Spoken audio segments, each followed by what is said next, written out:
ప్రొద్దుటూరు చరిత్రలో ఆర్యవైశ్య సామాజిక వర్గానికి చెందిన వ్యక్తికి వరుసగా 2 సార్లు టీటీడీ పాలకమండలి సభ్యుడిగా అవకాశం రావడం చాలా గొప్ప విషయమని చిప్పగిరి ప్రసాద్ పేర్కొన్నారు. సాధారణంగా కోటీశ్వరులకు లేదా సీనియర్ ఎమ్మెల్యేలకు మాత్రమే దక్కే ఈ పదవి ఒక సామాన్య మధ్యతరగతి కుటుంబాలకు చెందిన వ్యక్తినైన నాకు దక్కడం విశేషమని చిప్పగిరి ప్రసాద్ అన్నారు. రాచమల్లు శివప్రసాద్ రెడ్డి గారి కృషి వల్ల 2014 నుంచి వైఎస్ఆర్ కాంగ్రెస్ పార్టీలో రాచమల్లు శివప్రసాద్ రెడ్డి గారి నాయకత్వంలో తాను పనిచేశానని, తనకు ఈ పదవి ఇప్పించడంలో రాచమల్లు కీలక పాత్ర పోషించారని చిప్పగిరి ప్రసాద్ గారు అన్నారు. తాను వెళ్ళకపోయినా రాచమల్లు గారే స్వయంగా తన దరఖాస్తును జగన్మోహన్ రెడ్డి గారికి మరియు వైవి సుబ్బారెడ్డి గారికి అందజేసి సిఫారసు చేశారని చిప్పగిరి ప్రసాద్ తెలిపారు. ఎంపీ అవినాష్ రెడ్డి గారు మరియు అప్పటి ముఖ్యమంత్రి జగన్మోహన్ రెడ్డి గారు నియోజకవర్గంలో పార్టీ కోసం కృషి చేసిన వారిని గుర్తించి ఇలాంటి పదవులు కేటాయిస్తారని, తన తర్వాత మారుతి ప్రసాద్ గారికి కూడా అవకాశం రావడం పొద్దుటూరుకు దక్కిన ప్రత్యేక గౌరవమని చిప్పగిరి ప్రసాద్ అన్నారు. ప్రస్తుత ఎమ్మెల్యే వరదరాజురెడ్డి గారి కార్యకర్తలు టీటీడీ పదవులను తక్కువ చేసి హేళనగా మాట్లాడడం సరికాదని చిప్పగిరి ప్రసాద్ హితవు పలికారు. టీటీడీ బోర్డు సభ్యుడి పదవి అనేది రాజకీయాలకు అతీతమైనదని, అటువంటి పవిత్రమైన పదవిని అవహేళన చేయవద్దని చిప్పగిరి ప్రసాద్ కోరారు.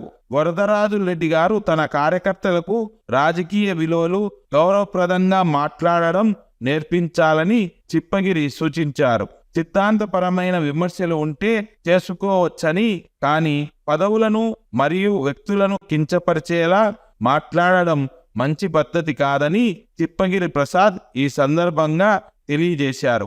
మొత్తంగా తనకు దక్కిన పదవి రాచమల్లు శివప్రసాద్ రెడ్డి గారి చొరవ వల్లనే సాధ్యమైందని, దీనిని రాజకీయంగా తక్కువ చేసి చూడవద్దని చిప్పగిరి ప్రసాద్ విజ్ఞప్తి చేశారు. విషయాన్ని మీ కార్యకర్తలు గాని, మీ తెలుగుదేశం పార్టీకి సంబంధించిన నాయకులు కానీ మాట్లాడేటప్పుడు కొన్ని విషయాలు ఆలోచన చేసుకోవాల్సిన అవసరం ఎంతైనా ఉంది. చరిత్రను సృష్టించే విధంగా ప్రొద్దుటూరులో ఆర్యవైశ్యులకు సంబంధించి తిరుమల తిరుపతి దేవస్థాన పాలక మండలి సభ్యులుగా 2019, 2024 సంవత్సరాలకు సంబంధించి వరుసగా 2 సార్లు టీటీడీ పాలక మండలి సభ్యులుగా రావడం అనేది చాలా గొప్ప విషయం. ఇవి పార్టీలకు సంబంధించి అయినప్పటికీ కూడా ఆ పదవులు వచ్చిన తర్వాత పార్టీలకు అతీతంగా పనిచేసే పదవులు. ఈ పదవుల గురించి కూడా మీ దగ్గర ఉన్న నాయకులు, కార్యకర్తలు ఎవరైనా సరే ఆ పదవులు ఇప్పించిన వారు గాని, ఇప్పించే ప్రక్రియలో గాని ఎన్నో విషయాలు జరుగుతుంటాయి. ముఖ్యంగా ఈ రోజు కూటమి ప్రభుత్వం వచ్చింది, అంతకుముందు ఎన్నో ప్రభుత్వాలు వచ్చినాయి. ఎక్కడ కూడా టీటీడీ పాలక మండలి సభ్యుడు అనే వ్యక్తి ఈరోజు మీరు ప్రస్తుత పాలక మండలి సభ్యులుగా మీరు చూస్తున్నారు. కొన్ని వేల కోట్ల అధిపతులుగా ఉంటేనే తప్ప పాలక మండలి సభ్యులుగా రారు. ఎన్నో సార్లు శాసనసభ్యులుగా ఉంటే తప్ప పాలక మండలి సభ్యులు రారు.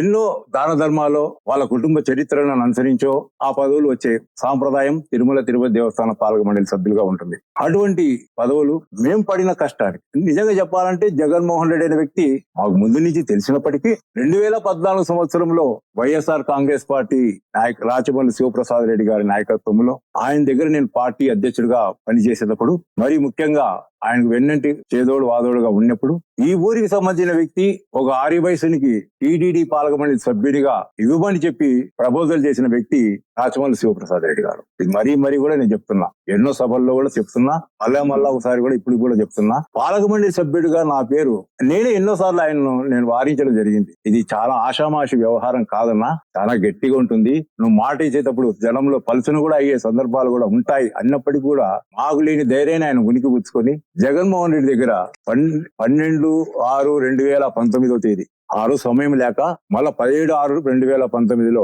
నా దరఖాస్తును, నా అర్జీని ఆయన స్వయంగా నేను వెళ్ళకపోయినా జగన్మోహన్ రెడ్డి గారికి, వైవి సుబ్బారెడ్డి గారికి అందజేసిన వ్యక్తి రాచమల్లు శివప్రసాద్ రెడ్డి.